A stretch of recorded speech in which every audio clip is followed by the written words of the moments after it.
حالانکہ اس نے تمہاری طرف صاف مضامین والی کتاب بھیجی ہے، اور جن لوگوں کو ہم نے کتاب یعنی تورات دی ہے وہ جانتے ہیں کہ یہ تمہارے پروردگار کی طرف سے برحق نازل ہوئی ہے، سو تم ہرگز شک کرنے والوں میں نہ ہونا، اور تمہارے پروردگار کی باتیں سچائی اور انصاف میں پوری ہیں، اس کی باتوں کو کوئی بدلنے والا نہیں، اور وہ سنتا ہے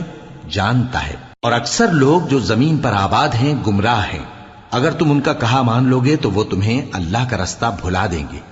یہ محض گمان کے پیچھے چلتے اور نرے اٹکل کے تیر چلاتے ہیں۔ تمہارا پروردگار ان لوگوں کو خوب جانتا ہے جو اس کے رستے سے بھٹکے ہوئے ہیں،